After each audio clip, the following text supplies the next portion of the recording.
Hey everyone, welcome back to my channel. I am Melissa Reed and I'm an artist from Pennsylvania.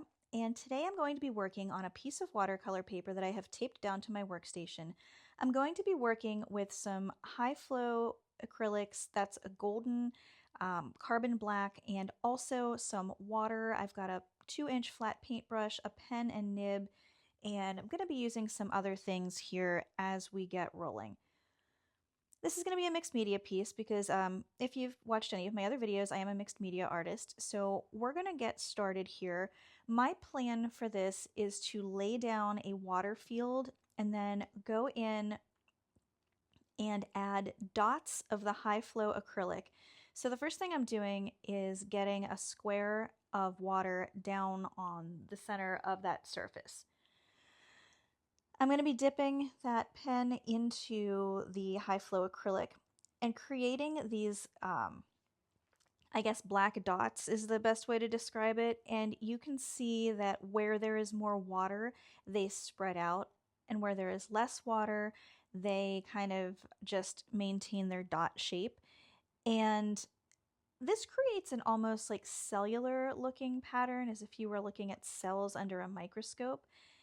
And this is not uniform in any way, shape, or form, and that's exactly what I'm going for here. This is going to be the first layer to a mixed media piece.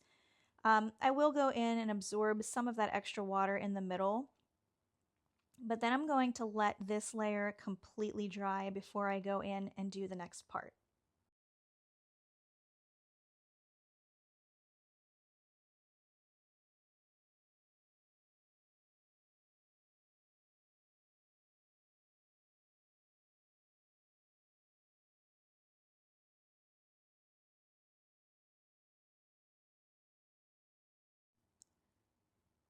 Okay, now that that has completely dried, I'm going to add a second layer. So I'm going back in with more water, and because I'm using an acrylic product and not watercolor, none of that paint on the surface is going to reactivate. If I had done that with watercolor, that would be the case, but the acrylic dries completely immobile, so it's going to let me put a brand new layer right on top.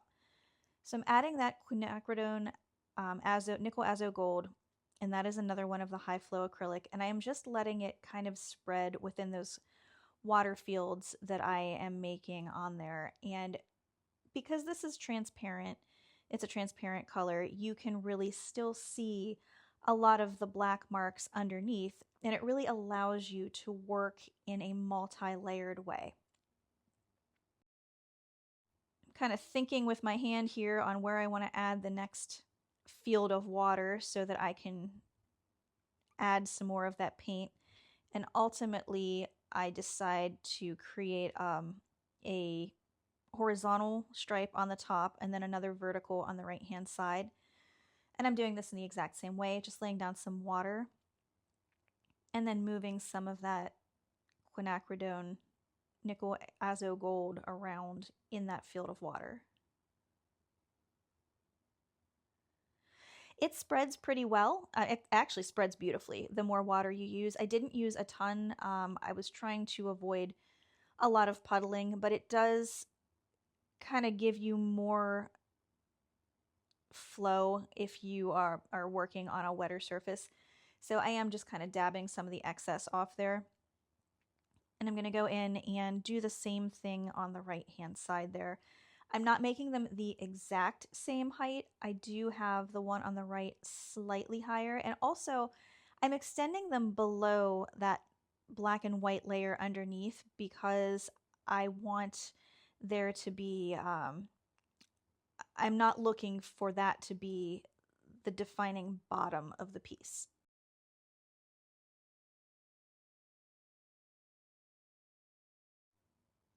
Decided to add a little bit more onto that top area there, and I'm going to just allow these to flow and move and then completely let this layer dry out before I move on to the next step.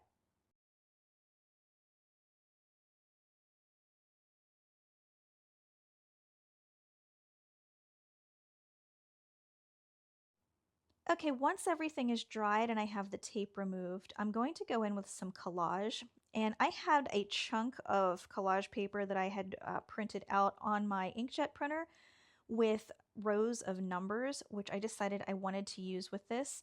I thought it kind of fit the pattern that I had going pretty well, so I'm tearing off the excess tissue paper. If you're interested in seeing how I made this, I will try to remember to put a video up on my end screen, but very quickly, I printed out an inkjet print on my printer, laid it down on my gel plate, wet the back of it, and pulled it up, and it transfers the printer ink onto the gel plate, which I then lifted on tissue paper with some matte gel medium, which does two things. It allows me to lift the print transparently, and it also sets the inkjet ink onto the paper, because otherwise that would smear, but because the matte medium is on top of it, it doesn't smear. So I'm going ahead now and just using some more matte medium to adhere that collage paper down. And because I've printed it on tissue paper, it is completely transparent. This is not wet strength, just regular tissue paper. I've talked about this before. I don't feel personally from my uses that wet strength is necessary. I get more transparency off of regular tissue, and if you're careful, it works just fine.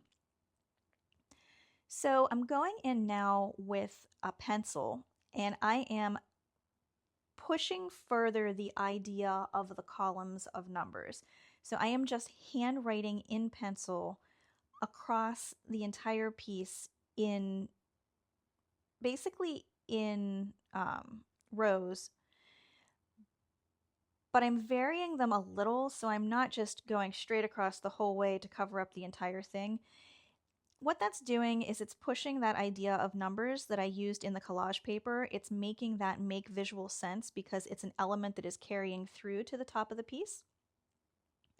But I like the idea of using the pencil because, one, I like pencil on watercolor paper, and I really like I'm a mixed media artist, therefore I like mixing my media, very simply. So I like to use different things, and I thought that that would really add a nice quality to the piece, and I'm very pleased with how it looks.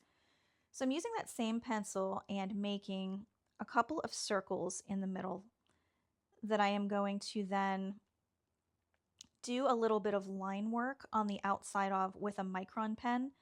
You can kind of see what I have going on there. I'll bring you in at the end and show you a close-up because I know it can kind of be a little bit hard to see all of the fine detail on the video. But I'm just going in with the micron pen and making these lines that extend out off of the two circles. You can kind of think of them as branch-like or vine-like, but that's not necessarily what my intention was. I just wanted them to extend outward off of each one of those circles to have a little bit more movement on the page.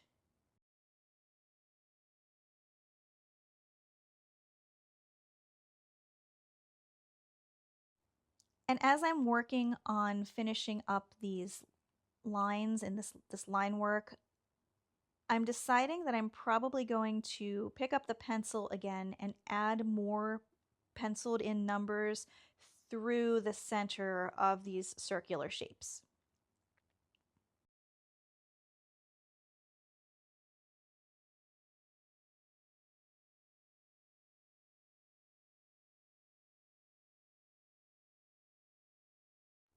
Once I have all of the line work established, I'm going back over everything with the micron pen to create a little more darkness and not dimension in the true sense of the word, but a little more visual weight, I guess would be a better way to say that, around some of the intersecting points. I'm also making those lines intentionally sketchy around the circular shapes and also in the lines that are extending from it.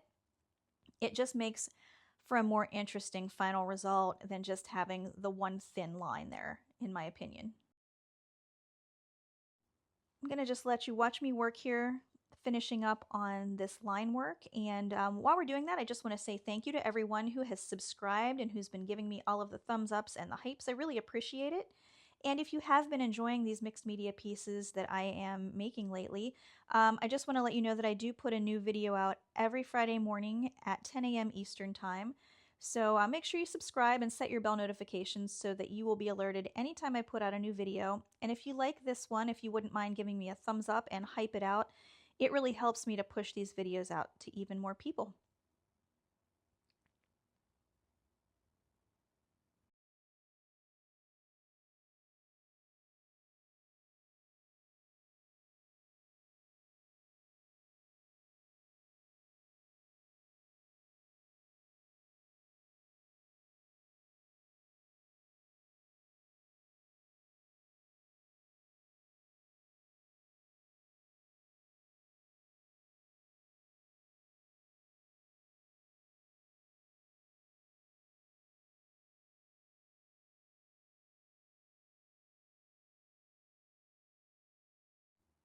Okay, now that I'm done with the line work and I'm happy with where that has landed, I'm going to go back in with the pencil and continue making those rows of numbers.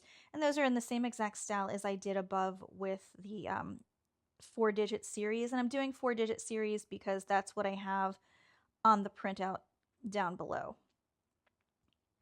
So that's just carrying some visual continuity throughout the piece.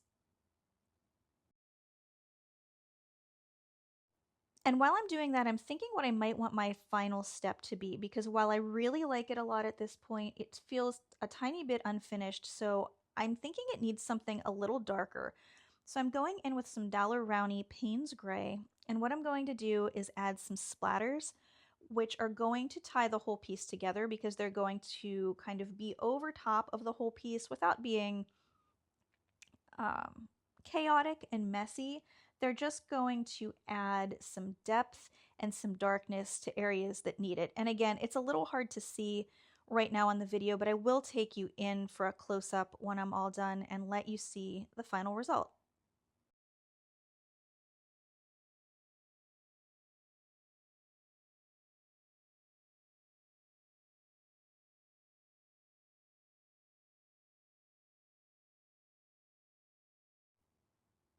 Okay, here's the close-up, and you can kind of see some of the detail work that we have going on there with the hand-drawn numbers, and it really lets you see the splatter marks as well as all of those layers that are on the piece.